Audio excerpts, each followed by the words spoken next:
All right, we're good. I would like to call this regular meeting of the Board of Education to order. The next special Board of Education meeting is on Wednesday, April 10th at 7:30 in the board meeting room. I'm going to start my chair remarks by recognizing a former member of the Board of Education who died earlier this month. Susie Perdicone was elected to the Board of Education in November 2006.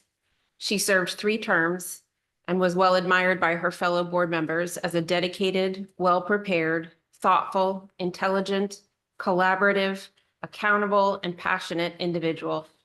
Susie was an outstanding advocate for education for all students of the Darien Public Schools. She was a varsity athlete at Boston College and understood the sacrifices to be an outstanding athlete. She was a huge supporter of the athletic campus we now have at Darien High School, including the lighted fields and artificial turfs. She also worked on Wall Street and brought financial acumen to her board role. She pushed the district and administration to broaden opportunities and achievements of all students. She was fair-minded but clear in her priorities. Susie could be counted on to bring common sense and a cool head to a spirited discussion and was very persuasive in her debates. In short, she was an excellent board member. I'd like to first thank Dennis, who reached out to a lot of former board members to help put together these remarks. But in particular, I want to thank the Board of Ed members, former Board of Ed members who shared their thoughts with the sitting board and acknowledge them. George Riley, Katie Stein, Clara Sartori, John Bolton, Amy Bell, Kim Westcott, Heather Shea, Michael Harmon, Jim Pluty, and Morgan Whittier. Susie's wondering if she made a difference. She certainly did. Thank you for that list of names. Many of you all have, and Betsy Haggerty Ross, thank you, Dennis. Many have joined the meeting tonight in honor of Susie and her life. Susie took her responsibility for 4,900 students seriously, but there were 4 students that were her priority. Her 4 daughters, Lacey, Lexi, Hollis, and Isabel. Our thanks to them for sharing their mom with Darien, and our deepest condolences to them and the extended family. She left this life way too soon and will be sorely missed in this world by all who knew her. We hope that these memories can help bring comfort to her family. Thank you for those words, Dennis. Okay, we have a moment of silence, please, to honor Susie.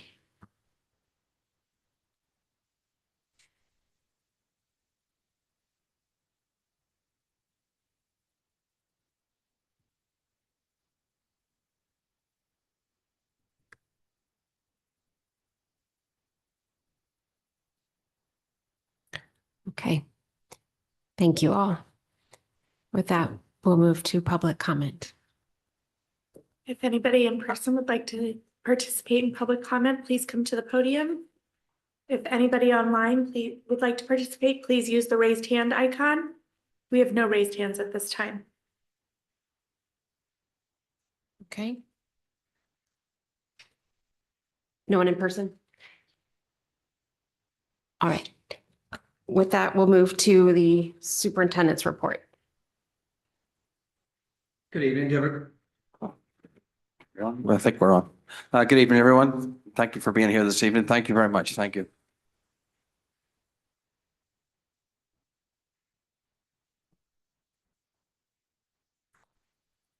I'd just like to point out that we have 7 high school students who were part of the programming club on Saturday. They made up 2 teams that competed at the Lockheed Martin's CyberQuest, an annual cybersecurity competition.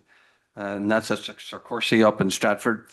The Blue Wave team came in first place. And the Blue Wave team is Pasquale Hoffman, Reagan Little, Oscus, Michelle, and Nathan Corapella. And we also had a team competing for the first time. That's the Blue Dot Wave team. They had a successful day. Aiden Unesian, Michael Liu, and Brady Elridge. Congratulations to them, and we thank the staff members for the support of this particular activity and for supervising it during the weekend. If I may just recognize Chief Anderson real quickly. I had an opportunity to say goodbye to him today. Bless you. He will be leaving just before the end of the week here. So for over 40 years, he's served Darien, the town of Darien, and we thank him for that. And most importantly, I certainly thank him for his professional and personal friendship along the way, but I also especially thank him for keeping our youngest children and our students safe So thank you, and we wish him well in his retirement. The interview process for Ox Ridge and Henley process, there's interviews that will be taking place all day Thursday. We have parents and administration and staff signed up for that. I want to thank the Blue Wave staff basketball team. Our team competed against the Harlem Wizards on Sunday. It was a fun-filled event. The superintendent cannot play basketball. I will say, though, like our parents and our kids can sing and dance very well. It just was a huge fun activity, a good community event. So thank you for everyone who participated in that. The P&Z meetings will be on April 23rd, so that coincides you'll hear a little bit about that this evening. That coincides with the board meeting. We're going to have to split up somehow, and I think we know how we can do that. So they will accommodate us for the first part of the meeting at 7 o'clock. I want to recognize Holly Clark, who was here. I want to thank the members of the DAEG for bringing Holly, who spoke to our parents and our staff about AI, which is an important topic, and we're trying to respond to AI deliberately, thoughtfully, contemplatively, and also safely. You may notice that the Wave Strong Way signs are installed at the high school. Those were approved by the board last year. So as you enter the high school, you can see the signs around the loop. Anonymous alerts launched yesterday. We had some reports essentially from the middle school. Over the past few weeks, the Literacy Committee core team has been reviewing the K through 3 literacy compendium of resources. We'll continue that work, and we're dealing with that thoughtfully and deliberately and keeping a very open mind. The ELP, the articulation process for ELP students with IEP service and 504 accommodations will be held virtually on Wednesday, April 3. So that's next week, next Wednesday, April 3, for the articulation process. We have a choral festival, I think it's tomorrow. I don't know if I'm stealing your thunder. I don't think so, but okay, thank you. You get a wee chance to go to the Darien High School. It's an elementary performance, and the secondary performance follows immediately thereafter. So 6:30 for elementary and 8 o'clock for the secondary. And then we have, just looking ahead a little bit, April 3rd, the district-wide Young Composers and Songwriters. The talent in the district is unbelievable, from like the homes, even the talent competition to these or other formal. It gives our students an opportunity to sort of step up and live out their passion a little bit and show what they can do. So thank you to them. Tomorrow we have the Board of Education Communication meeting is on. I will say that Annika Mengel, who's a senior, the first part of that meeting, I'm proud that she's coming forward with her rendition, and she's worked with the staff around the district logo. That's part of the strategic plan. And it's just, if you can't be at the meeting, maybe preview it at another time. I think you'll be very impressed with her presentation. Excuse me. Board of Finance meeting is April 2nd, and policy meeting April 5th. We are closed on Good Friday in observance of the holiday. So we're reading a few other dates out for the RTM. F&B is April 1st. April 8th. Oh, both April 1st and April 8th. Education is on April 8th. And the Board of Finance is on April 2nd. And that concludes my announcements. All right, thank you, Alan. Student representative reports. Good evening. So we had our DHS Student Government Plan bonfire last Friday, and it was successful. A lot of students showed up. We had free pizza, and the Darien High School PA provided us with free dessert as well. And the courtyard grass is still scorched, but it was worth it. And this week is also Spirit Week. So the student government started it off with an egg hunt where we hid about a couple thousand eggs around Darien High School, and the 4 grades are competing to see which grade can find the most of them. And also the last of college decisions are coming out this week and next week. So if you see any seniors on edge, that would explain it. Thank you. Might I humbly add, the junior class is currently winning the school-wide egg hunt.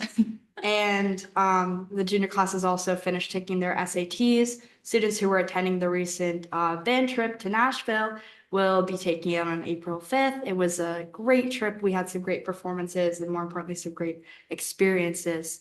And Hello Dolly finished a successful run to great crowds, great turnout. And we were so delighted to see what everyone was able to come together and perform. And our spring athletic season is officially off and running, especially with our coveted lacrosse. And we wish our girls team the best of luck as they play tonight. And thank you so much.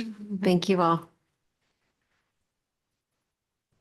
Okay, approval of the minutes.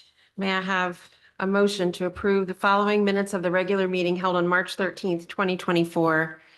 That is Julie, seconded by Dennis. All those in favor? That opposed, Abstain. abstaining, Sini will abstain. Okay. Board committee reports. John. Last Thursday, we had a finance committee meeting, and we discussed the transfers and as a committee recommend that the board approve the transfers later this evening when Rich addresses them. Anyone else? Sarah? I'll just report out as went to a Thriving Youth Task Force meeting last Thursday as the board's representative. And as we wind up, Dr. Dad will show us a little bit more later, but I think some stats really stuck out to me and I wanted to just share them just so we have them in the back of our mind. These are for 11th and 12th graders. This is from the Thriving Youth survey that they submitted, which it's been out, but these just really stuck out. So 24% of our 11th and 12th graders had ridden with a driver under the influence. 33% of them reported a parent had given them alcohol. 17% reported that there were no clear rules discouraging drinking in their household. And 12%, this is one that really stuck out to me, 12% had been drunk at school.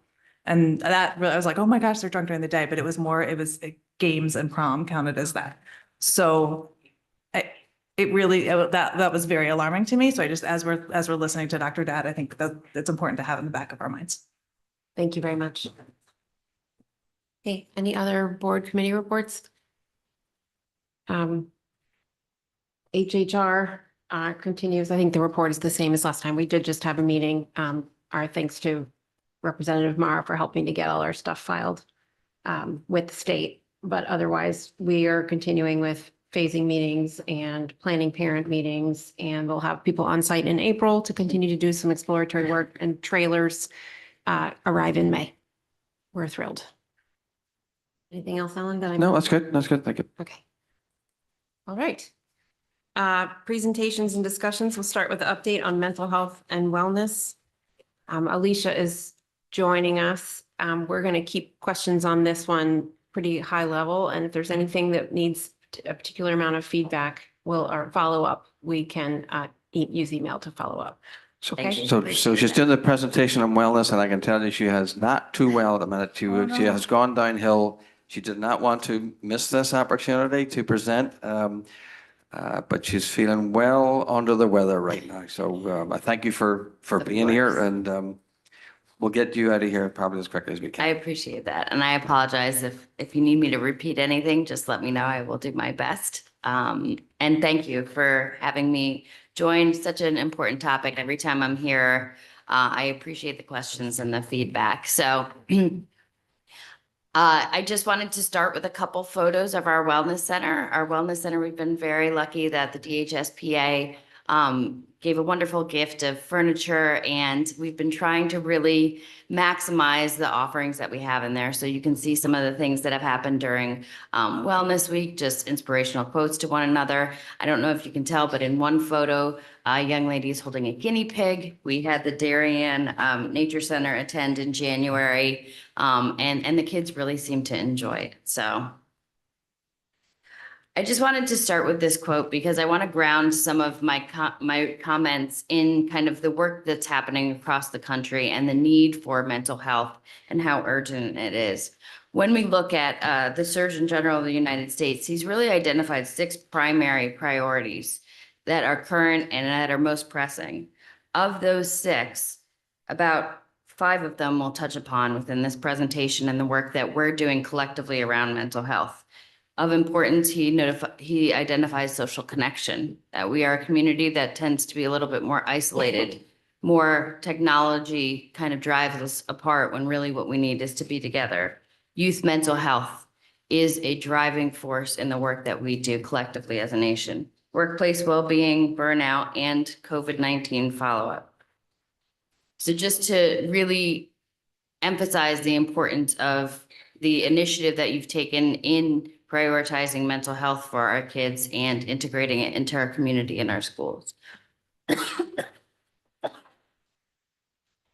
So I think last time I met, I was on my 30, 60, 90, 120 countdown. And this is now day 371. I've hit the year mark.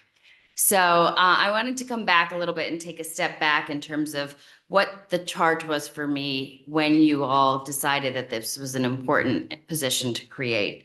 So when we look at it, there's kind of 5 buckets in which some of the responsibilities fall in. Obviously, curriculum and instruction. Everything we do is guided by how we facilitate learning in our children. So with that, we look at things like the SEL curriculum, including ruler, but also looking at the multi-tiered support system so that all of our kids can have social, emotional, and behavioral support to access the education as fully as they can. We also look at wellness and health curriculum. And then professional learning opportunities. So in order for our teachers to have access to our children's higher level thinking, they need to be well-regulated students, and our teachers need strategies in order to help their students stay regulated and focused. The same is true for our mental health staff. We are seeing unique needs emerge post-COVID, and it's important that our mental health staff continue to receive professional learning so that they can best meet the needs of all of our learners. The second bucket would really be there's legal and statutory compliance. As policies evolve, we have to stay up to date with them and make sure we're compliant. That includes being the district's climate coordinator, but also looking at restorative practices and SEL policies. Also serving as the family care coordinator. So when a family has a specific need, or if a school mental health professional needs to access support within the community, I'm available to kind of research some of those things and provide additional support. I also have the opportunity to participate on the curriculum leadership committee and work closely with Amy to make sure that there's a synergy between some of these legal and statutory compliance and the curriculum and instruction. Data analysis, I am a fan of data, so I was happy to see this one, looking at prevention, intervention, risk, and assessments, and making sure that we're looking at multiple types of data. We have quantitative data, we have qualitative data, we have a combination of both. And school climate, really looking at how we create a safe and secure environment for all of our kids to feel comfortable learning, taking academic risks when they need to, and growing overall. So we look at the policies, practices, and the budgeting related to school climate. And finally, you know, I know that this position also came out of a time of great need in our community and great loss. And one of the beautiful things about Darien is we have things like the Thriving Youth. We have a mental health task force. We have the Depot. We have several community organizations. And part of my role was also to maintain that outreach. Make sure that we're complementing what else is being done in the community and facilitating that across families and the community and different agencies. Along with that too, family outreach, our athletic program liaison, that was another mandate, is really looking at athlete mental health. So that's another aspect that I've really focused on this year. I'm not going to go through all of this. I'm sure you know this very well. The strategic plan, I know you recently reviewed it, but just for a frame of reference, as I'm going through, I'm going to really highlight some of the primary initiatives that I've been focusing on in the past year and how they align both with the initial job description and the strategic plan. Is that for me? Yeah. Thank you. You're the best. So you'll notice as I go through, there will be little icons in the corner that correlate with the strategic plan and kind of the buckets that I mentioned around the job responsibilities. So one of the biggest initiatives that we're really undertaking is our school climate survey. Beginning in the 2025-2026 school year, the school climate committee in each public school has to annually administer a school climate survey, which when we think about the Thriving Youth data, it's always good to have follow-up data and get more information. So a small team of administrators over the summer looked at and explored several different school climate surveys, looked at the pros and cons, and really had some deliberation about what might make the most sense for the community. A school climate survey really provides kind of a 360-degree view of what our students feel, our families feels, and our staff feel with regards to safety, social emotional well-being, physical safety, what are our buildings like? Is there enough supplies? And right now, last year we got our mental health grant for summer work. So the funding to run the school climate survey is coming out of a grant that we applied for at the end of last year. Beginning in April, we will distribute those surveys to staff, students, and families. Just as an example, the dimensions in which the school climate is measured. So we looked at safety, right? Physical safety, social emotional security, as I mentioned before. Do students feel comfortable? They feel comfortable with their peers. They feel comfortable with the administration in their classes and in the building, and online safety. So as we start to think about our goals around professional development and creating a safe school climate, this will very much be the data that will drive our initiatives for what we need to look at. And the second dimension is teaching and learning, really how supported our learners feel. And then interpersonal relationships, both among teachers and students and among peers. How much respect there is for diversity in the community, and then institutional environment and leadership and efficacy. So I know we've talked about goals around communication in the strategic plan. Those will also be assessed through the school climate survey.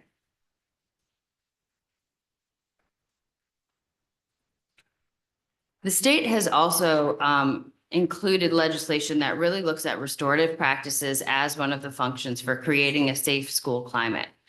At the bottom, you can see where I connected it to the current strategic plan goals. This hits 1, 2, 3, 4, 5, and 6. It also connects with instruction and learning mandates, but also our school climate. And to date, we have had about 8 individuals go to restorative practices training, with about 30 in total slated to go this year. A mix of administrators, a mix of teachers, and really the goal is that we create an environment where there's mutual respect. And by having an opportunity to create a strong community, we're less likely to see some of the negative behaviors that come when you don't have that sense of community. So I really like this. This is a quote from Mr. Rochtel, who really was the founder of restorative practices and really grounded in this idea that when we are working with our kids, we're creating structure and consistency. And those who are in positions of authority, we do things with kids, not necessarily to them or for them. So we don't want to be too strict in that they feel like they don't have ownership in their own learning. And we don't want to be too permissive in that they feel like people will do things for them. So just general feedback, some of the teachers that have gone already, one of them reached out to me and said, this is really like the glue that holds all of the work that we do. By creating that environment, we create an environment for learning and connection. Another one said the training was incredibly engaging and impactful, and I believe essential to the success of school communities on all levels. Unsolicited, just sign me up. I'd like to really run with this. So we're excited to have more opportunities and have more people train in the coming years. The state says by 2025, 2026, every staff member must have the opportunity to be trained in restorative practices. So we're ahead of the curve a little bit by doing it now. Again, this is just an overview of kind of what restorative practices is.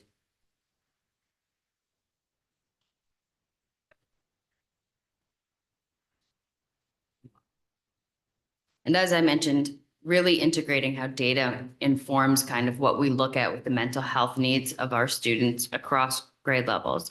So one of the key takeaways of the Thriving Youth, and I appreciated, Sarah, I had the same reaction hearing some of those statistics. What more can we do, and how can we dovetail what's being done in the community within their school walls as well? And one of the takeaways from that survey is that we know that approximately 20%, 1 in 4 middle schoolers and high schoolers are struggling with really persistent feelings of sadness and hopelessness, anxiety. So what can we do to help support them in that? One of the things that we really leaned on this year was the initiation of the Teen Talk counselor at Darien High School. So I know you had some data. This is updated data up until March 19th. And you can see some of the presenting problems continue to overlap with some of the things that we've seen through the Thriving Youth Survey. Peer issues, anxiety, general mental health. Ashley, who's our Teen Talk counselor, has worked with 53 individual students and 375 individual counseling sessions, which I just think is pretty remarkable. And one of the biggest takeaways is that 43% of those that were seen self-referred.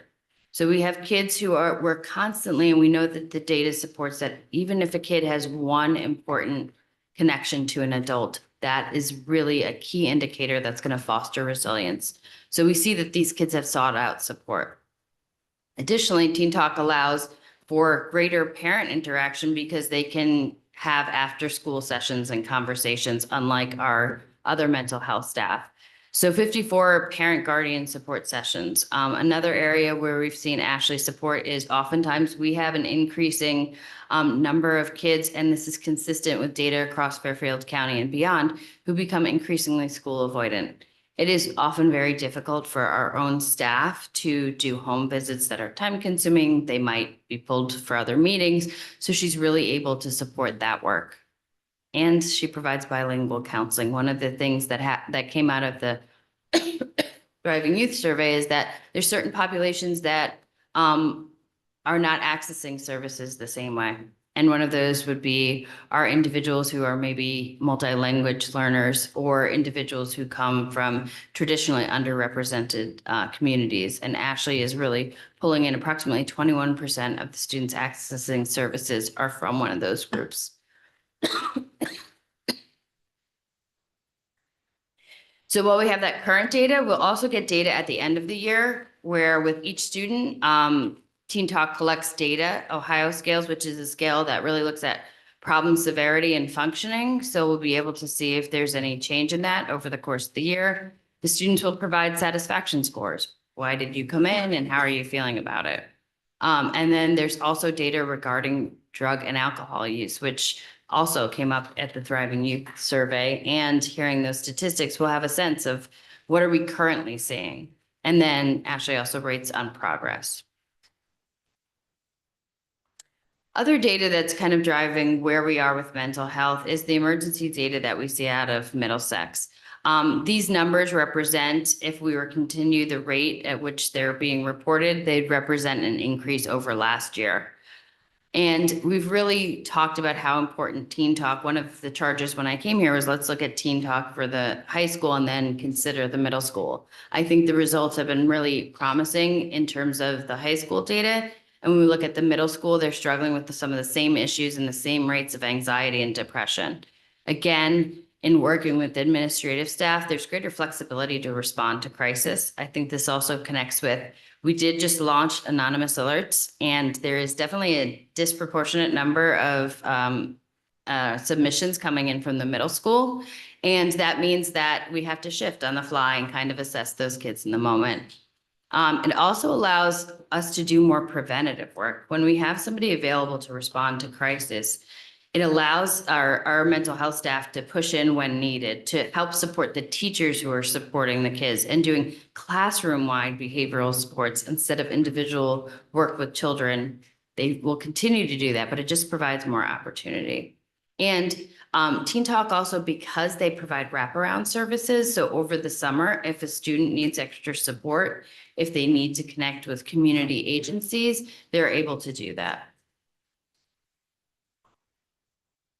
So the Wellness Center also started this year. You can see that on average, I just put in there the average daily usage. We just track number of visits, and typically 50% of the individuals come during the lunch period and then 25% on either side of the lunch period. It's just an example of some things that go on in the Wellness Center. We're planning ahead for Wellness Week, where Judy Phillips is putting together a bunch of different activities, including the SRO is going to do a safe driving workshop. They're going to have Everyone Loves the Dogs. The therapy dogs will be in there. And also art and music activities. They've also had, they had a showing of Taylor Swift and the Eras movie, which apparently went over really well. It was a good break. And it's a technology-free zone. So when we talk often about screen time and technology and its impact on mental health, oftentimes there isn't a space where kids have the opportunity to actually practice not using their phones. So I have to say I've been in there, and Judy is very diligent about encouraging kids to put their phones away, try something else, do Legos, build with Magnetiles, and it really builds that muscle for them to tolerate that urge to be able to not use the phone. So in November, we also administered the universal screening, the DESA. So the DESA is basically, it's an observational rating scale where the teacher just assesses in under a minute each student and their ability to engage in classroom activities that include self-awareness, self-management. And then we look at, is the student kind of in the typical range? Do they have strength in this area, or do they need a little bit more instruction so that they can be an active participant and productive student? It's administered in the fall, grades K through 8, and right now the second administration is also occurring, so we'll see rates of change after we get the second administration. In general, our kids, only 3% fall in the need for instruction range, but you can use the data to look at some trends. So what we saw was third grade was an area where there was a little bit of a spike, same with 8th grade. So in knowing that, we're able to support those teams a little bit more, check in with those teachers. We also saw that there's some disproportionality. Our students who receive free and reduced price lunch, their number goes up to 22% that were in need of instruction, which makes sense when we also think about our hierarchy of needs, right? If you are struggling with food scarcity, or you have other issues related to kind of the need for that support, your focus is often on your kind of primary biological needs first, and it might be a little bit more difficult to kind of focus on academics in that moment. So with regards to communication and community, a few things that to bridge that kind of home family connection with school and kind of some of the work that we're doing in school. I mentioned last time I was here that my goal was to do 4 workshops on parenting in each building. To date, I have 10 that I've conducted and another 8 in process. Most of them have been elementary and high school. Middle school, it's been a little bit slower to start, just scheduling wise. I also am able to provide didactic supervision for the high school and the middle school psychologists, social workers, and counselors, which previously was done by an external group. The athletic supports, as I mentioned, every season I go in and I work with the coaches. I kind of give an overview of the trends that we're seeing in mental health, who they can contact if they have concerns. Same is true for the support staff down there, the trainers. And I also have been able to go in and work with some individual teams. Next week, I'm meeting with another coach who's looking for, can we have some mental health support for one of our teams? We're also in process of putting together a panel, a sports mental health panel that will include, hopefully, a professional athlete, a sports psychologist, to talk about the unique needs of an athlete in a high achieving district and what it's like to balance athletics and continue that passion and love for the game. Additional trainings and connections include faculty meetings where we've talked about kind of ruler implementation, perfectionism. That was one at the high school where they were seeing a lot of issues around perfectionism and negative self-judgment.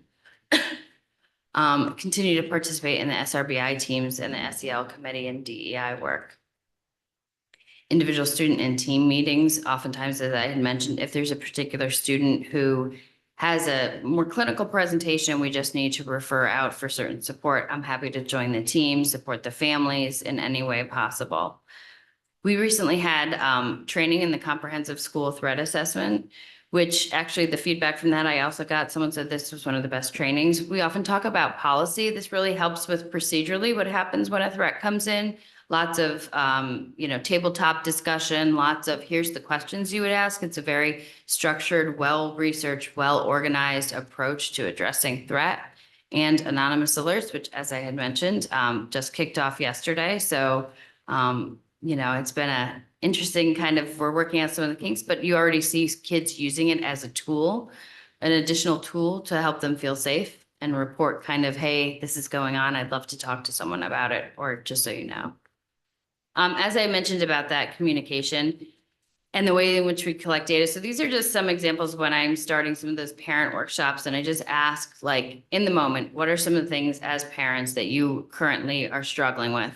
And you'll see a lot of the things that we've talked about: anxiety, even in young kids, technology, fitting in, friendships, a lot around technology, a lot around anxiety, boundaries, mood changes.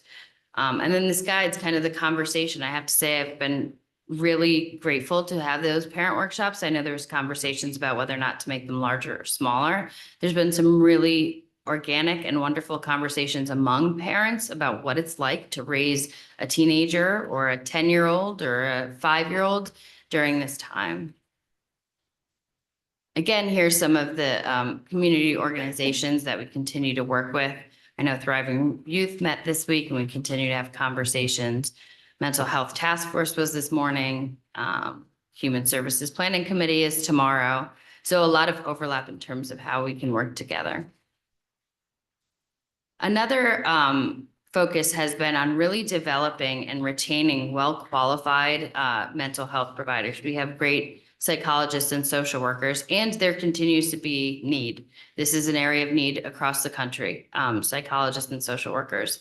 So we were asked to be the only public school to be part of this consortium to develop a really robust training program in conjunction with the groups listed above. So in that, we've already secured one doctoral level candidate who has experience as a second grade teacher, as a school psychologist, who will come in next year as an intern and be able to provide support at the elementary level. We have 3 other interns that are interested in interviewing for the position. And so our goal is to not only provide the training, it's always great to have trainees around, but also so that they see what a great place Darien is to work and to be, and to support our families and our kids. So next steps. I've mentioned this before, but really creating a comprehensive multi-tiered system of supports for our students.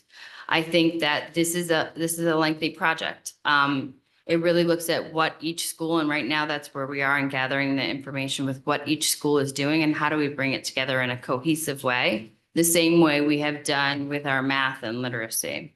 Professional learning, continue to develop our capacity to kind of help each other through, whether that's our professional learning communities within the psychologist, social workers realm, but also our ongoing training, taking in experts from outside to continue to grow that. Continuing looking for opportunities for parent and community partnerships, again, recruitment and retention. We're also in the process of reviewing, I know there's policies that are coming up, and also looking at procedurally what those look like so that our staff feel like, here's the policy and here are the steps I need to move forward. As we get the school climate data, we're in the process. We will collect that data starting in the next few weeks. Once we get the data, then each building will look at that data and then figure out what additional professional development or support we might need around that. And then also curriculum review and revision. So what are we doing with SEL, but also advisory, flex, and health? Even thinking about some of the things that came up at Thriving Youth, where can we have more conversations about safety around alcohol use and driving, health classes, advisory periods, and integrating that information. And I think that's it. So I know that was a lot, and I apologize if it's hard to hear. So I'm happy to take any questions if you do have any. Okay, I'll open it up to board questions. Go ahead. Thank you for the presentation. Just one question I have is, you have a lot of material and you've mentioned you love data. I'm just curious how you plan to measure like the effectiveness of these different programs, and if you're planning to try to use different pieces of data, because we have lots of surveys and focus groups and everything, how we can do that so we can continue to improve. Yeah, I mean, I think part of the thing with the school climate survey is it's meant to be administered. It's a circular kind of, you administer it, then you figure out what you need to work on. Then for that year, that school, the district will work on it for that year. Then you'll see if your targeted interventions correlate with any changes in the school climate survey. I do think focus groups are helpful. I also think that there are some other ways in which like informal data collection is also important, because when I meet with parents and qualitatively, they're able to say, my kid came home and they discussed this, that's also important data. So I think we have like, you know, laboratory data and statistics and numbers, and we also have the qualitative data that's equally important. So I think by setting some of these systems in place, we have the opportunity to then look at data over time, which we haven't had that particular measure up until this point. Thank you. Mhm. Yeah. Thank you, Alicia. This was really informative. Apologies if I missed it. The school climate survey is administered to parents, staff at all schools. Elementary school students will be administered the survey too? So grades 3 through 5 will take it as a self-report, but families in every elementary school will get it. Okay, but K to 2, I mean, that you can't. get No, that. Okay. it's, and they keep the questions consistent so you can track over time. So yeah, K through 2 Yeah, okay. won't get it. Mhm. John? So I recently had a couple of weeks to listen to a lot of podcasts, and the book Bad Therapy seems to be getting a lot of press these days. And I'm not going to ask if you read it, but just the concept of overlaying mental health support services to every child in a almost equal measure. You know, I think the argument is it certainly helps a number of kids with distinct needs, but we might be hurting kids, and it's a popular book, and that's why I raise it. I mean, can you just talk to that concept a bit? Sure. I think there's a difference between direct mental health intervention and creating through social emotional learning and awareness, Okay. right? Like one is that's why creating a multi-tiered system of support is so important, because universally, right?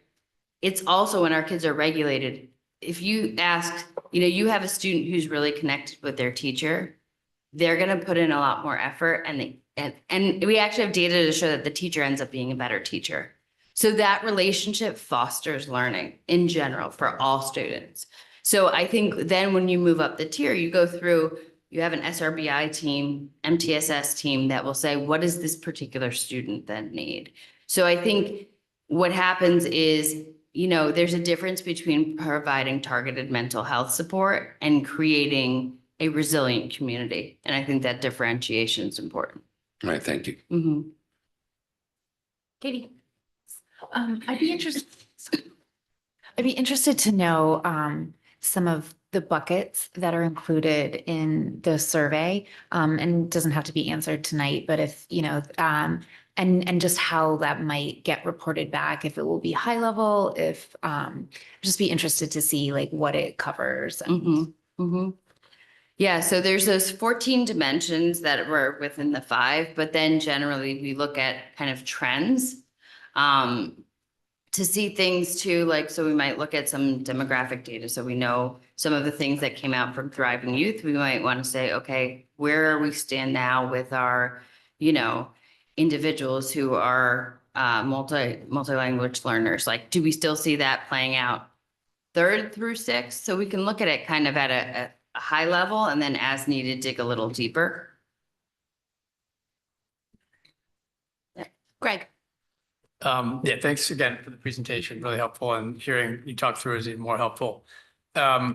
You talked a little bit about adding teams to create a more resilient community, or create a resilient community. How do we not, how have we determined that we don't already have a resilient community? I mean, we're the #1 high school in the state, extremely successful. I look at the survey results. I don't really know what the numbers mean, 20 to 25% anxiety. I think if you pulled adults in the community, you'd probably be higher than that. So like, how do we know we're not already at a good place and we're not just adding people just for the sake of adding people? I'm not sure, like adding teams, I think teams are in place. It's having the teams that are there, look at the data that's coming from like the climate survey.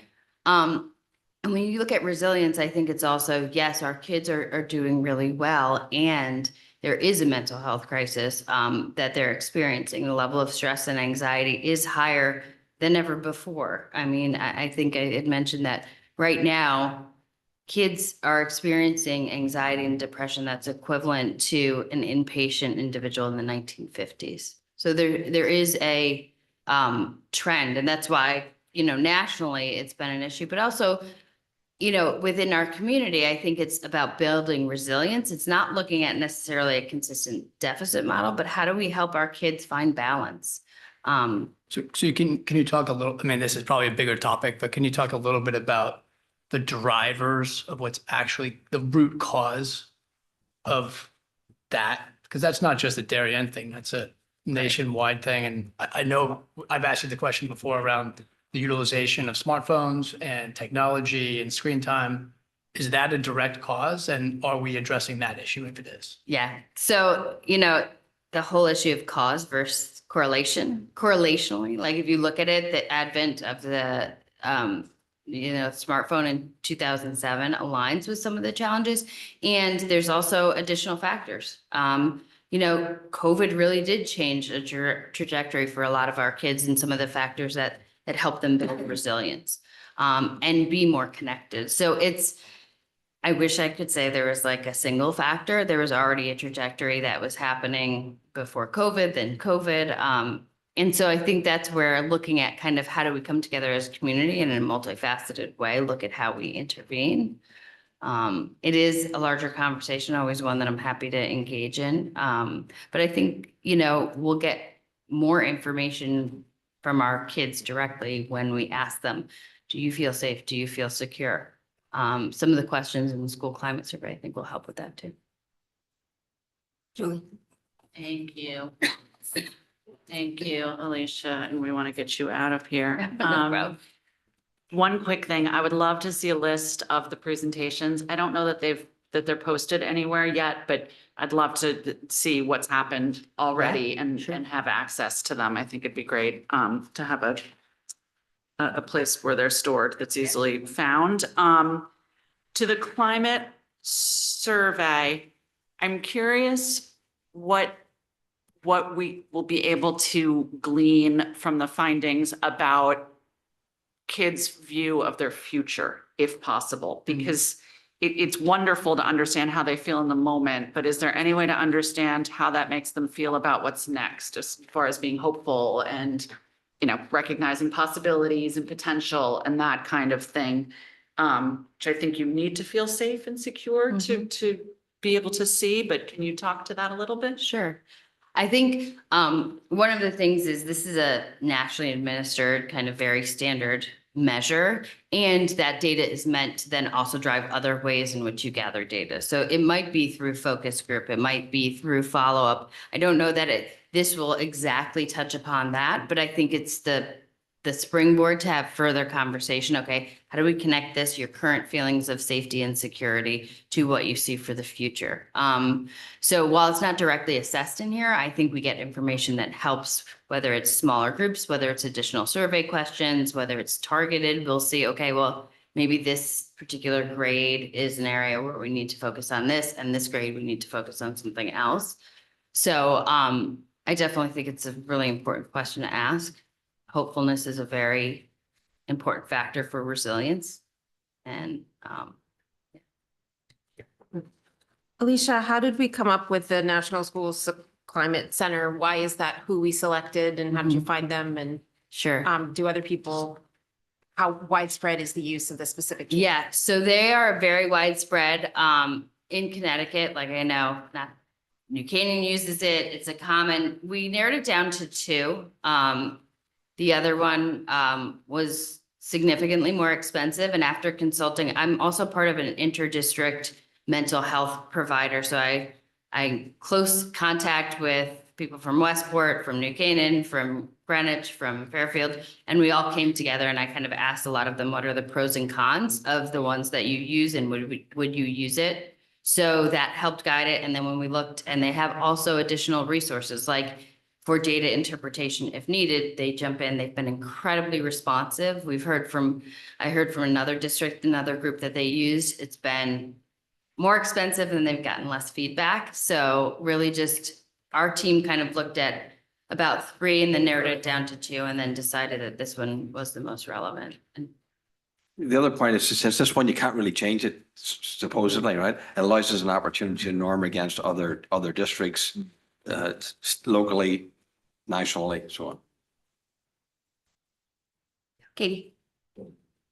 Alicia, I'm so sorry. You would think I was the one that was sick. I'm just now catching on to the fact that this is an administered survey, not one that we're creating in-house. So I apologize. That's why I was asking you about the buckets.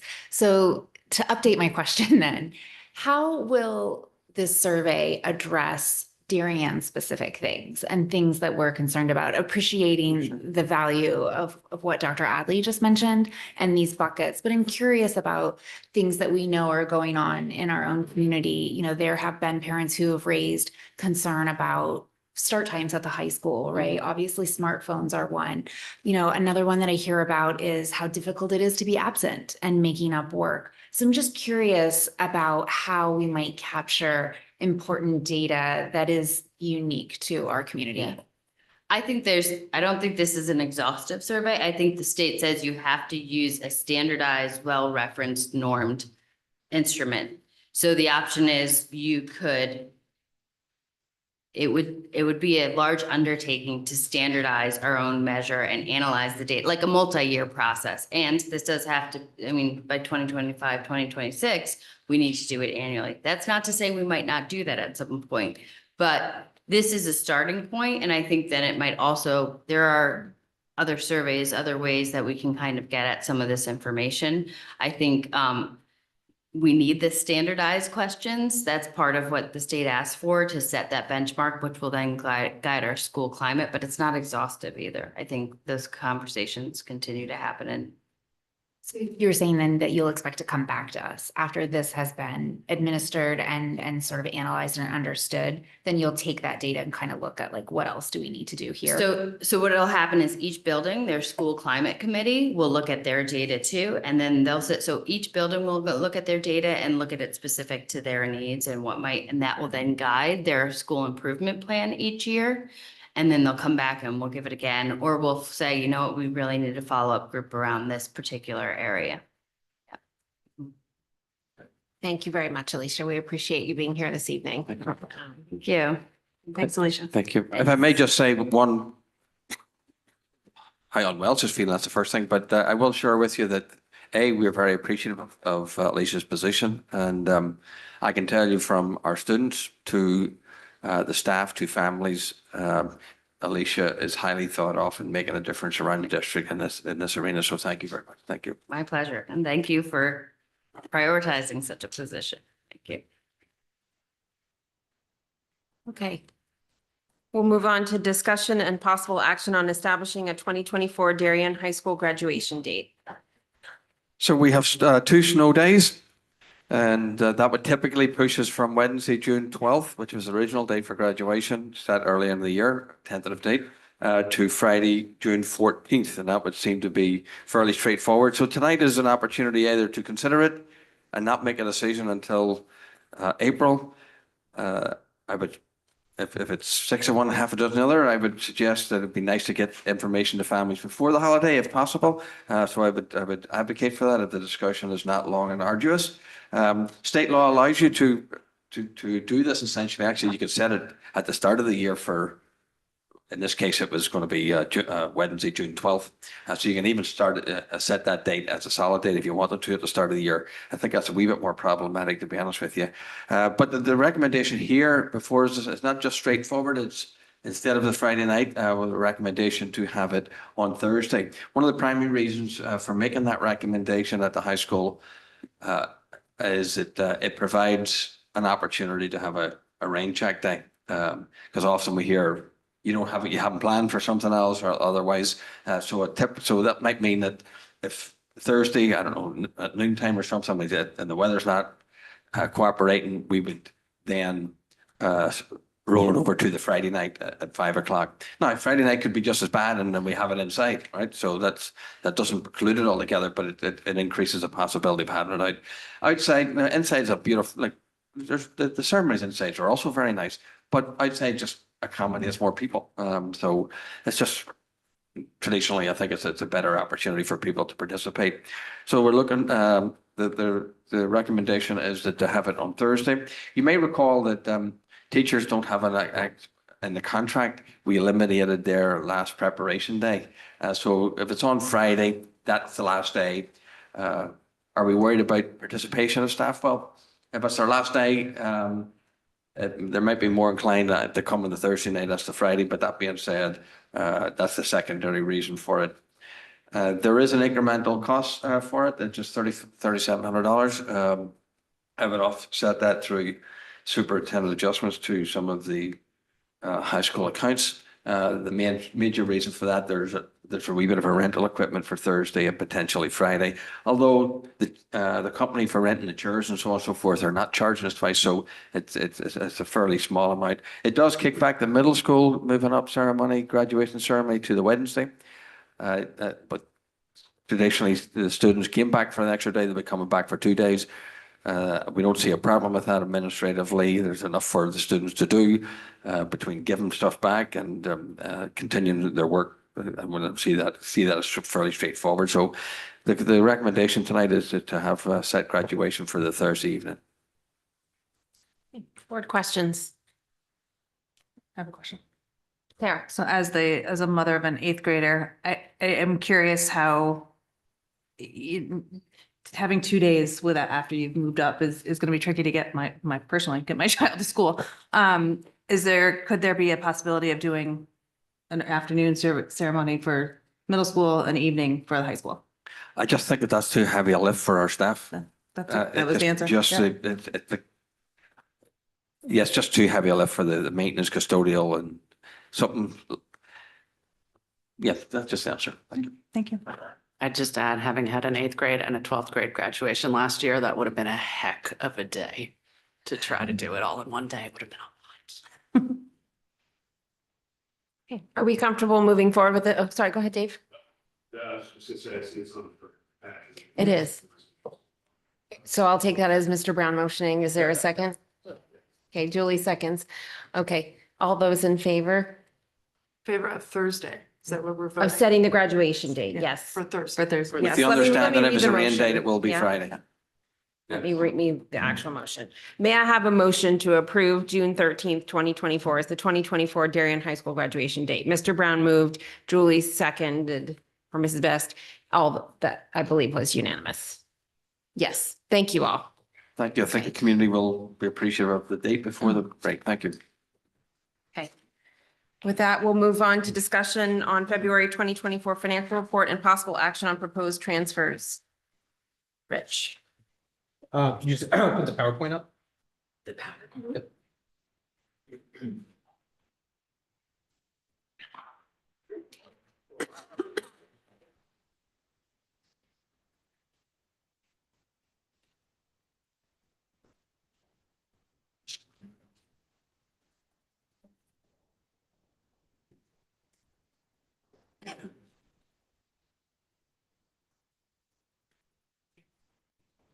So this is the financial report through February.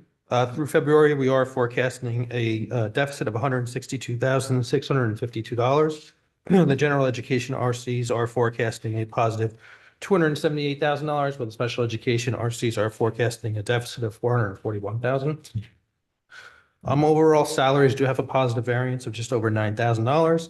Again, we did fall short on turnover by about $324,000. We do have salary savings of just over $255,000, savings in clubs and councils of $67,000, and savings from the new custodial contract of just over $11,000. The operating account is forecasted at a deficit of $268,732. It is primarily coming from special education consultant services and special education tuition. Fixed cost is a positive variance of just over $200,000. We do have positive balances in utility accounts such as electricity, heat, and water, and then health insurance is a positive $75,000. Equipment is a positive $16,849. We have some small savings in technology purchases, furniture, and science equipment. Revenue is forecasted at a deficit of 122,000. This is primarily associated with excess costs, which is forecasting a deficit of 145,000. The reimbursement rate is tentatively set at 68%. We did receive the first reimbursement installment of just over $2 million in February. So we do have two transfers for the board to consider. The first is for $139,317. This would cover in full the RBT deficit and consultant services. We are recommending taking funds from snow removal, water, heat, ELP tuition, which has exceeded expectations, technology repairs, sewer cost, unemployment, sessions, adult education, and use of fields. And then the second transfer is for $24,000, and this is due to the increased cost of valuations. We are recommending taking funds from equipment and technology, salary savings in non-certified staff, unemployment insurance, and equipment and furniture. Any questions? Julie? I'm not sure if this is the right moment for this, but Rich, would you happen to know if we are seeing tech repair costs going down since we switched to bring your own device? So the repairs that have gone down has primarily been at the middle school. So we did hire a technician who's very well versed in fixing Chromebooks. And so rather than sending them out, he's been able to do a lot of the repairs in-house. Cool, thanks. Okay, anyone else? All right. With that, may I have a motion to approve the February budget transfers? Sarah moves, Robin seconds. All those in favor? That is unanimous. Thank you. Oh, later.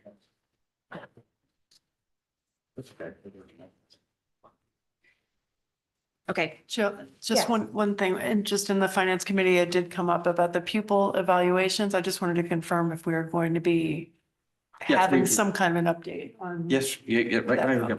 Oh, Charlie, could you just, between the both of you? So the question was of the pupil evaluations, the expenses associated with that, and does it flag anything else? Yeah. There's actually a difference between, there were about 12 more additional evaluations in that line this year from last year. And they seem to be due to an increase in some clinical needs, psychiatric evaluations, as well as neuropsychs. We are monitoring that. It may be that it's just a higher level of need right now, and we don't know that it will indicate whether students require a higher level of service till we work through those evaluations. But there's a difference between 12 evaluations at this time. They have doubled in price. I think I mentioned that at a prior meeting. Actually, some of them have exceeded doubling in price. thank you. Is there anything different in the nature of what we're seeing in terms of, you mentioned degree of need. Is there anything to flag, not in terms of individual students, but in terms of things that we would be preparing for? We've talked about student need growing in certain cases. I think the nature is also in some secondary, also increased psychiatric evaluations and neuropsychs. There also is a small delta for outside evaluations due to our shortage of psychologists. So some evals had to be done because we didn't have the proper staffing due to staff shortages. Okay, thank you. Thanks on that. Okay. Okay. Yes, Katie. Understanding if now is not the time to get into this, but I did just want to mention that it would be great to talk a little bit about the rising costs of the consultant services as well in special education at a future point. Okay. Rich and Shirley, is that something we could see in an upcoming finance meeting? Sort of how it looks. Thank you. Okay, discussion and possible action on special appropriation request for fiscal year 25 special education transportation expenditures. This is back on our desks because we had primarily two questions come from the Board of Finance after they reviewed it. The first question was whether or not we would consider using a defined contribution plan, and Rich can walk through the implications of that. And then the second was whether or not there were any additional efficiencies if we looked at routing, vehicle mix, how we, leasing versus buying. And Rich took a look at a lot of those. And so tonight, the two questions in front of us are to get back to the Board of Finance and answer whether or not we would, what we think the implications of defined contribution are, and if we would be okay with that. firstly, and secondly, if there's any change in our appropriation ask. So we were asked, as Jill mentioned, to take a look at the type of vehicles. So we did look at what's called a Sprinter van. Those are typically like the type of vans you might see doing like airport shuttles. So there are not a lot of districts. We could only find one district who actually uses Sprinter vans, and that's ACES, which is Aresk in Hamden. So of the 5 in-district routes that we recommended, 3 would make sense for a potential Sprinter van, and we did kind of carve out what the population on that bus would look like and what the available capacity would look like. The other 2, while we could make the capacity work, it would leave you with only 1 available seat on each of those buses, which doesn't really give you a lot of capacity should things change and needs fluctuate. So considering Sprinter vans are slightly less expensive, it does have a better fuel mileage.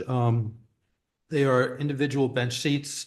There is no steps for the students to climb, and then the endorsement is, less difficult for a driver to get. You only need a V endorsement, which is similar to the endorsement you would have for a Suburban as opposed to a B endorsement. A Sprinter van would be a good option for 3 of the 5 vehicles. We would recommend maintaining the 2 buses for the other 2 vehicles that have higher student loads on them. In terms of looking at leasing and buying, there is no option really to lease. The only option would be to purchase. We did include for reference some of the quotes that we did get for both Sprinter vans and the Type 2 buses, as well as the wheelchair vans, Suburbans. In terms of the pension cost, so we did include in the Board of Finance notes our pay comparison versus for a student's pay comparison. So we do pay less currently than a driver for a student. One of the big draws in terms of why we're able to get candidates has been the pension. Also, another draw is we don't lay them off during breaks. And so first student drivers do get laid off during Christmas break. They get laid off during spring break. Those who don't actually work in the summer get laid off as well. And so not doing that is also a nice draw in order for us to recruit. If we wanted to consider a defined contribution plan, our recommendation would be to increase the wage from $28 an hour to $30 an hour. The trade-off really is, are you looking to have short-term expenses for long-term savings, or would you rather have the short-term savings for long-term costs with the town pension plan? There are non-union employees, so we would have the ability to put them in a defined contribution plan. The town would have to amend the current defined contribution plan document, as it only specifies SSOs as being the only employees who can enter that plan. So we would need the town to amend that. But if that's a consideration for the board, if they're open to having a higher starting wage and then a defined contribution plan, that is something that's doable. Start with the defined contribution. How does that work, given that we have some drivers that we've already hired in? What would you do? So those drivers would be in the current town pension plan. They've already been contributing since their start time. I will say, even though we've had drivers since 2016, no driver has actually ever vested in the town pension plan. It is a 5-year vest. And so while it is a draw, nobody's actually made it to that level where they vested. So it would only be the employees who are potentially hired starting next school year. Thank you. Okay, still on defined contribution, John? Just on a recruitment, I mean, is that going to make it much more difficult to recruit, or you think just with the added wages that would offset the shift in? I think the added wages would help. I mean, it's the first thing that somebody recognizes. I will say all of our drivers have 2 jobs. So they're not just working here. They all have second jobs somewhere else, which is why we typically don't benefit health insurance. That's not a big draw for them. I think a $30 wage would get us. When Marge does her personal action report, you'll see that we replaced 2 drivers relatively quickly. We do have a good connection out in Fairfield County to drivers who are willing to come here and willing to work here. So I do think we could still recruit at $30 an hour in defined contribution. Okay, thank you. Robin? Just one question on the wage. I noticed you said the existing drivers that we have that are on the defined contribution plan, we're getting a wage of between 32 to 36. No, so the 32 to 36 are first student drivers, so not our Oh, okay, I'm drivers. sorry. Right. And so for those drivers, some are in a defined contribution. It's a 3% match with no vesting period. They do have some drivers who are on a defined benefit plan. That's something that first student has grandfathered out. But for those drivers who have been in the district for many, many years, they are on a defined benefit. And our defined contribution plan is not a 3%, but it's a 5.55. So it's a 5.55. Just one more question.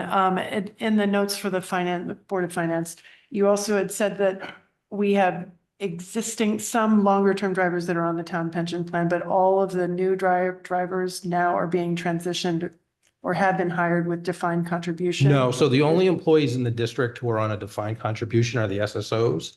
That was done to potentially allow retired dairy and police officers to work here while they're collecting their town pension. So the only employees currently who are set up are those SSOs. Because they're unaffiliated employees and not in a union, we could make the decision to put new employees in a defined contribution plan or non-union employees. Union employees, however, which are not the transportation employees, would have to be negotiated by the town. John? I think there's just a general desire to move in business and in public service, move people from defined benefits to defined contributions. So as Rich put it, yeah, it will cost us slightly over the short term, but it brings taxpayers a long-term benefit. Correct. It'll bring your long-term liabilities down. One of the things we saw this year was roughly a $200,000 increase in the overall pension contribution that has to be made for non-certified staff. So it's more transition off of a defined benefit to a defined contribution.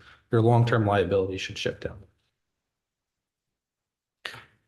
So unless somebody objects, I think we're very comfortable going back to the Board of Finance saying that we are very comfortable using a defined contribution model.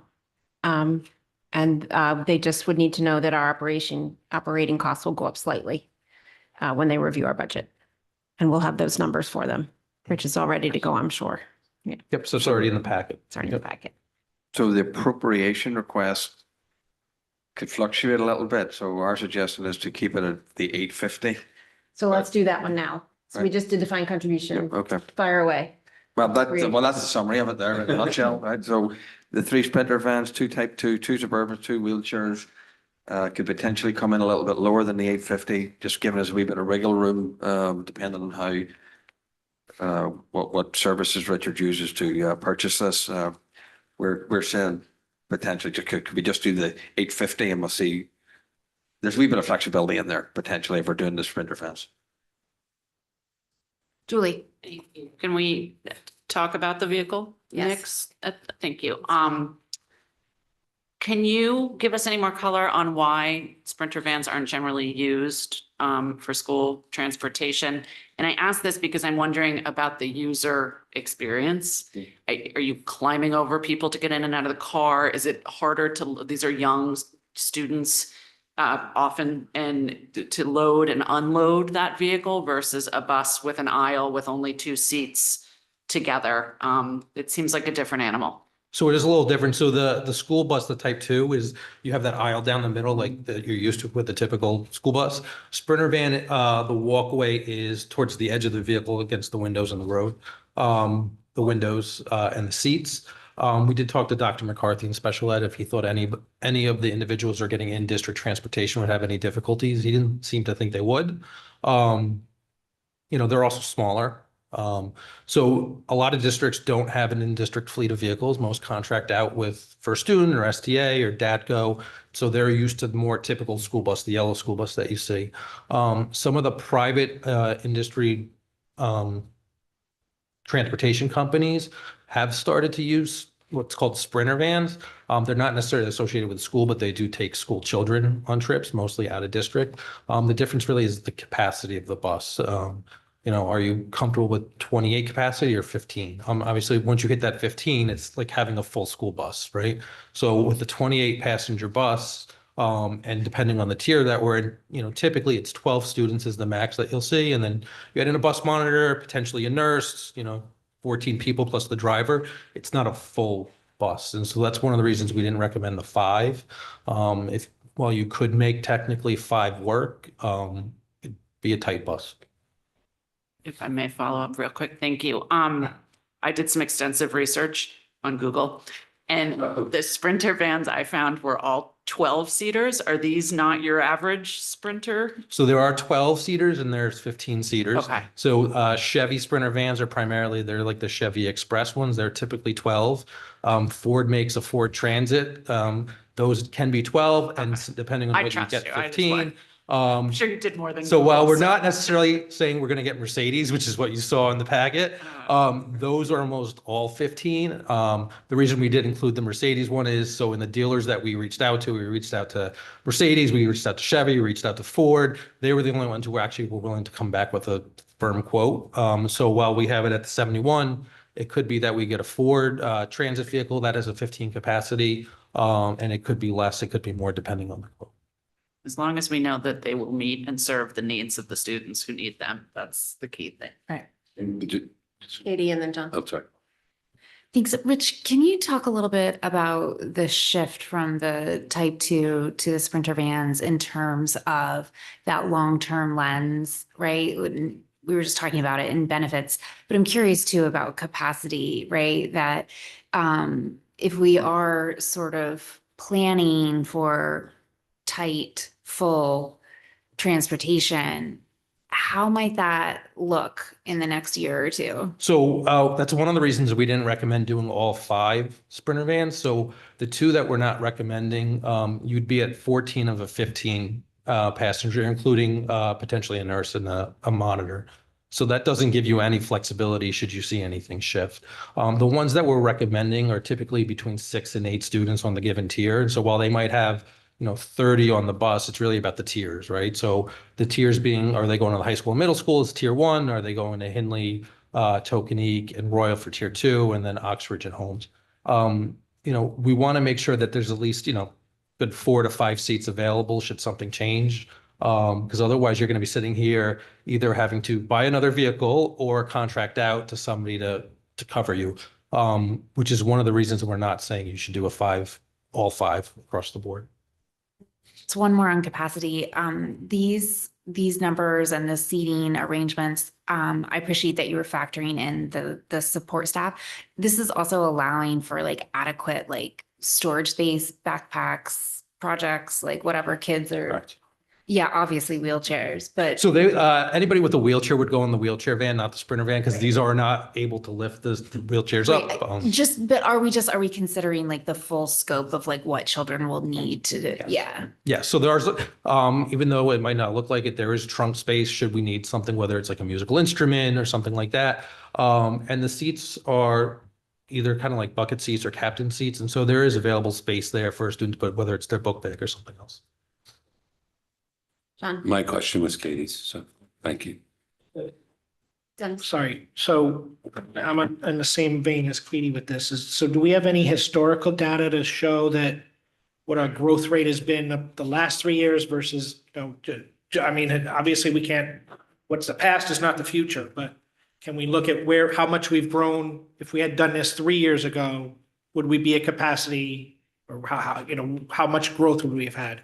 So had you done this 3 years ago, you'd have a little bit more room. So you've grown a little bit, especially post-COVID in terms of special ed transportation. So even if you were to grow more, you'd still have that capacity in those 3 vehicles.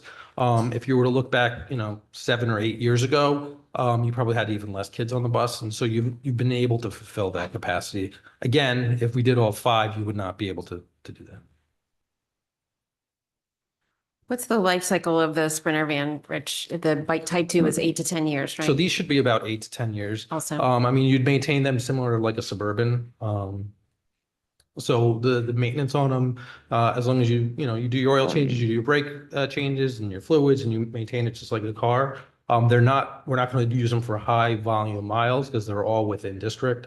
So it's not like they're driving like the Suburbans who might go to Hamden, for example, or Fairfield. They're really primarily all within district. Okay. Do these affect the parking at all? Are they easier to park than the type 2? Does it change? They are easier to maneuver. So we would likely, if we want to go in the Sprinter van, just make an amendment to the special permit that we filed with P&Z to indicate that it would also include Sprinter vans. Can you update us? I think it's in the packet, but update us on the P&Z, where we are and what we filed for, please. So we did file 2 special permits with P&Z. One is to change the special permit that's in place that allows us to park 6 Suburbans here at central office to 8. So that public hearing, I believe, is April 23rd, the same day as the board meeting here.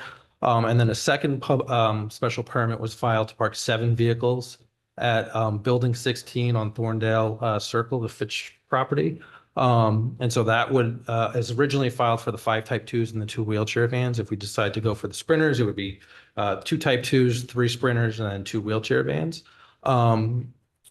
So that we did get a 1-year lease proposal from Jerry Nielsen, who owns those properties. So if all goes through, we can do with that.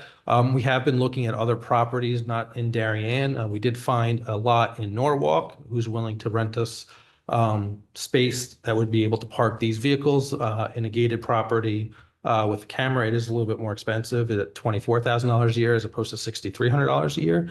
And it would have more than a 1-year commitment. So that's an option that's available to us. In terms of its location in Norwalk, it's kind of like between exit 13 and 14. So it's only about 5 minutes or so from Tokenique. So well within, reasonable drive. P&Z also shared that they would waive the traffic study. Julie? Thanks. I'm sorry if you covered this, Rich, but would the drivers for the Sprinter vans require the same class of license and get all the same training, et cetera, as a bus driver? So they would require a V endorsement, which is the same endorsement that a Suburban driver gets. A Type 2 driver has to get a CDL and a B or a PS endorsement, which is a little bit more. In terms of all the training, they have to have all the safety training, all the same, training in terms of doing your pre-check of your vehicle. So all the training is the same, but it is slightly a different endorsement. Thank you. Dennis? Replacement cycles for the fleet. Have we worked that out of what that would look like in 8 to 10 years, kind of thing, and that we're comfortable that it won't have a massive blip every 8 to 10 years? Sure. So we can map that out. Our expectation is, even though we're buying 7 vehicles or potentially buying 7 vehicles this year, we wouldn't be looking to replace them all in 7 years. We'd likely start phasing them in between year 8 and 9, then 10, and then 11, depending on the miles. If we look at the Suburbans that were first purchased in 2016, the first replacement, they were both bought at the same time. The first replacement is scheduled for this upcoming budget cycle, and then the next one for the other. So we're trying to stagger them so we don't see that big spike, but we can create a map out. Thank you. So 2 questions in front of us, actually. Number 1, are we interested in moving forward with the change to the model because it may or may not affect the appropriation ask? And then 2, do we want to adjust the appropriation ask? You're recommending no, but are we comfortable with the Sprinter model? It's the administrative recommendation. Yes. Yes. Okay. All right. So Alan and Rich, you're thinking that we should stay at 850 because you think there's some potential fluctuation in price. Rich, can you talk to that? So the reason we're saying 850 is so while the 2 Type 2s that we're recommending to purchase through the cooperative purchasing agreement at 103, depending on the timing, there still is no guarantee that we could get them at 103. On a worst case scenario, it could be 127. So at that point, you'd be picking up, another $25,000, give or take, of each vehicle. So that 750 could turn into 800. If we are able to get them at the 103, then we could stay at the 750. So the 71 for the Sprinter vans was based on a price point that the dealership in Connecticut was able to give us.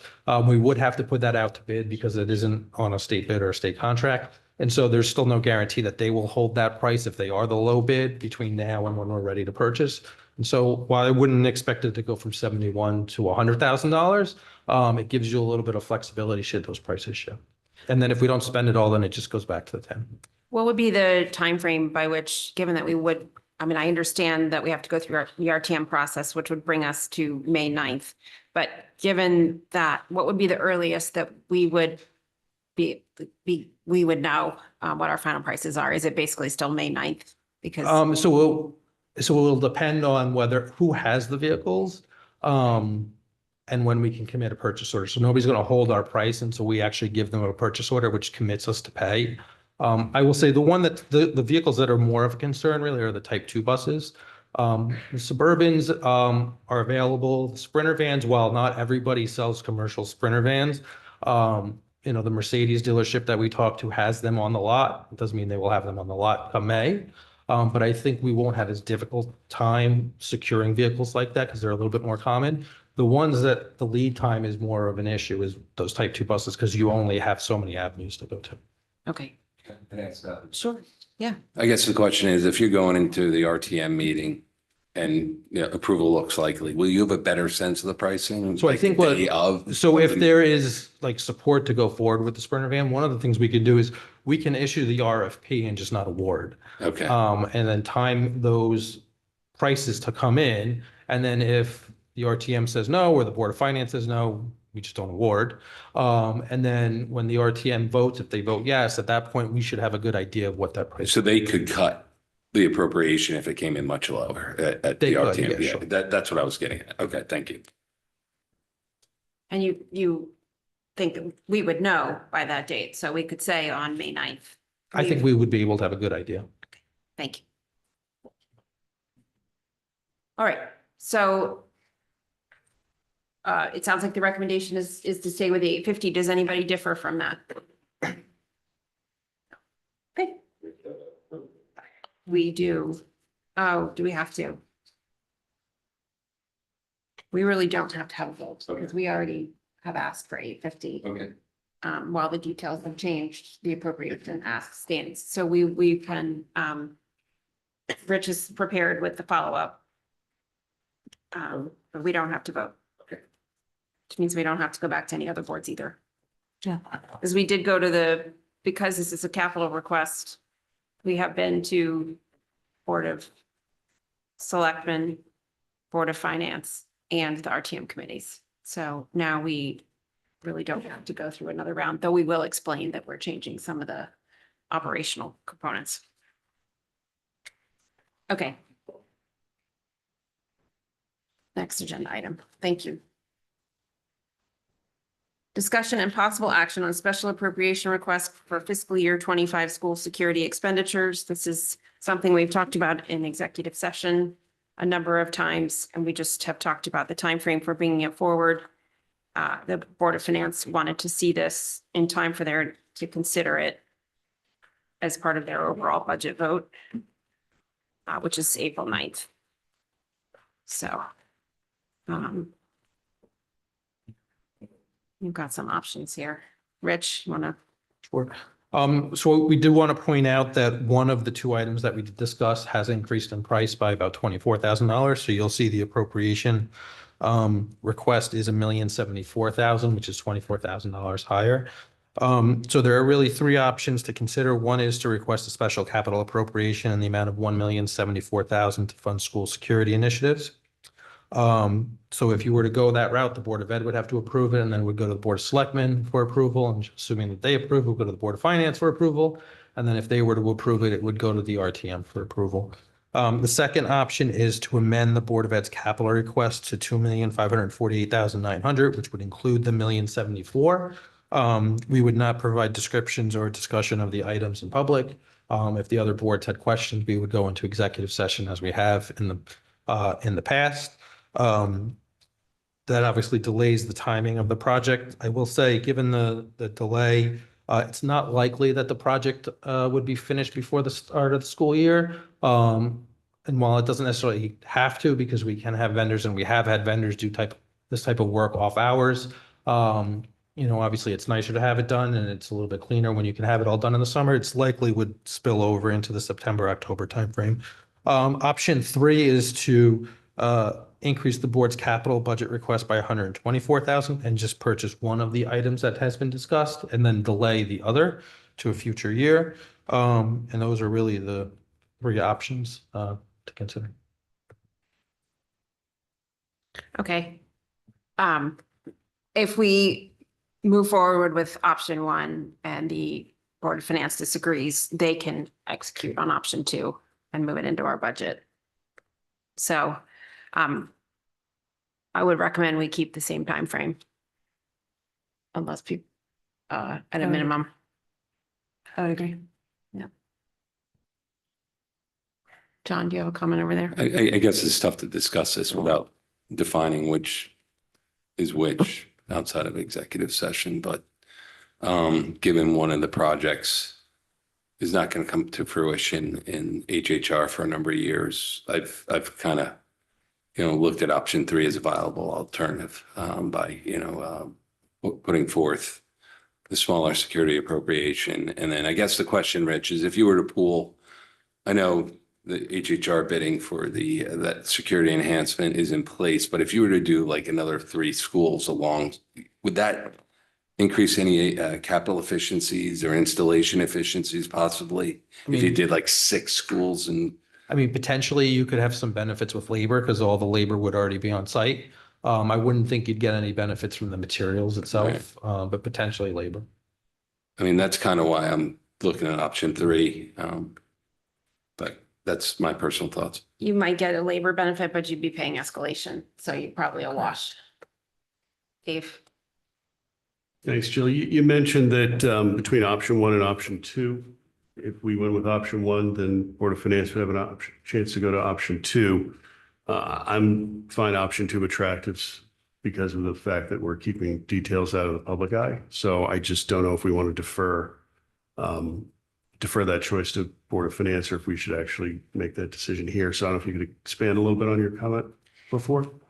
Meaning that our request for the option 1, the reason is the time frame that we're looking to work in the summer. If the Board of Finance chooses to only award the appropriation to be alongside the rest of the budget and becomes active July 1st, then it just pushes back our time frame. But I don't think it has a true financial difference, in my opinion. Public disclosure difference? So not necessarily. So if it's option 1, I'm assuming that the Board of Selectmen would want to discuss it in executive session and then the Board of Finance as well. If you do option 2, there would be no description in the budget book. It would just say school security infrastructure initiatives. And then again, if they had questions, we'd have to go in executive session. And so back to option 1, what would the description be in the budget book in option 2? Neither would be. It wouldn't be in either. Okay, thanks for clarification. Katie? Rich, there's not an additional cost for a second shift labor? So we haven't experienced it. So when we did the last school security initiative, we did that all after hours and we did not have an additional cost. Greg? I just wanted to clarify what John was alluding to, just in terms of, is there a component of this that may not be able to get through either way? Is that what you're saying from a timing perspective, such that option 3, is that why you're suggesting option 3 is me? viable? Yeah. I mean, the timing of HHR and the installation of of the enhancement is going to be what, a couple of years? 2025. 2025. So, I was thinking about doing it all in 1 year versus staggering. That was the point that I was trying to make. And you gain efficiencies, and it's probably a while. The point is, like, it may not get done till then anyway, so you're not. If we do option Some 1, of it the could- Okay. The schools are on different timeframes. Yeah. Dave? Just to follow up, thank you for the additional details, Rich. So I would be supportive of option 1, as you mentioned, Jill, giving me additional information. I agree with Dave. I agree with option 1. One. We have to actually vote because we have not requested an appropriation yet. Do you have an opinion yet? Three. Okay. One. One, you think, Julie? Is this our votes? I'm just, I kind of lean 3 for the reasons John was saying, but I'm if not 3, I would be okay with option 1, I guess. That's where I'm. you're 3 as well. Okay, well, I think what we can do to properly represent how the board feels is we'll put a motion on for the appropriation. You can amend it. It takes a second. We vote on the amendment and then we keep moving. And then that way the discussion is publicly recorded. Wait a minute, the amendment is going to fail based on the sense of the meeting. So why don't you just go with option? Okay, It's easier for me. I appreciate it. all right, easier for you. Yeah. Okay, Looking out for Sarah. of Thanks so course. much. okay. I'm going to add a little language here, though. We have a motion to approve the special appropriation request for fiscal year 25 school security expenditures in the amount of $1,074,000. Robin moves, Sarah seconds. All those in favor? That is Nelson, Parent, McCammon, Maroney, Loveland, Brown, Best. All those opposed. That is Grambling, Sini. Whom we missing? That's it. That's it. Okay. You. She I voted she yes. for. Thank you. Okay, that passes. So it'll go next to the Board of Selectmen and then the Board of Finance. Board of Selectmen meets on the 8th of April. Actually, we'll take it in the opposite order because we'll be at Board of Finance on the 2nd, Board of Selectmen on the 8th, but it won't get approved at the Board of Finance until the 9th. If you can follow that. Okay. All right. Further discussion and thank you all. Further discussion and possible action on proposed revisions to board policies, 9110, role of the board and members, 9140, conflict of interest, 9170, removal of board officer, 9180, conduct of board members, 9210, officers, 9220, official duties chairperson, 9230, official duties vice chairperson, 9260, committees, and 9270, consultants of the board. March. So the only change was revision to policy 9210, where we changed the voting procedures for the officers in response to feedback for the board. So it's a nomination and a vote on each one of the officer positions. And then if the board wishes to make a change to the duties of the chairperson, we were able to confirm with the town that the town treasurer's reports that we submit, these are for expenditures that have already been made, don't need to be signed. So if we wanted to eliminate that from the secretary job description and from the chairperson, we could do that. And Rich could just submit them unsigned. Great. I think we should take out non-meaningless work. Correct.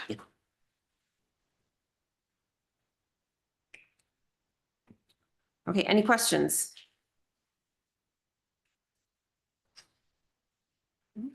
Okay, one note is that committees all need to have a record maintained by the chairperson, which includes the names of committee members in attendance and a listing of the topics discussed. So it's very similar to our meeting minutes. We were asking Cass to help us put that together, fairly simple, maybe with Sarah, and get that out to the committee chair people. It'll just be a template that just needs to be filled out every time the committee runs. And who do we give it to? Yeah, or what are we doing Cass. with that? Then it goes Just to to keep it?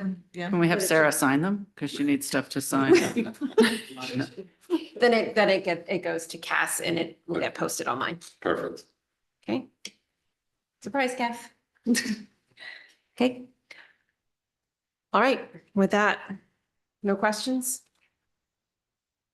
Get my thing back. All right, I gotta make it up. We have a motion to approve proposed revisions to board policies 9110, role of the board and members, 9140, conflict of interest, 9170, removal of a board officer, 9180, conduct of board members, 9210, officers, 9220, official duties chairperson, 9230, official duties vice chairperson, 9260, committees, and 9270, consultants of the board. Julie moves, Dennis seconds, all those in favor? Okay, that is Best, Lublin, Maroney, Sini, Grambling, McCammon, Parent, Nelson, opposed, Brown. Motion passes. Personnel report, March. The 2 bus drivers who resigned and the 2 we hired. That's all we have. Say again, sorry. Oh, yeah. All right, public comment. Thank you. If anybody would like to participate in public comment, please come to the podium. If anybody online would like to participate, please indicate by raising your hand. We have no raised hands at this time. We have a motion to adjourn. That is John, followed by Julie. All those in favor? That's unanimous. Thank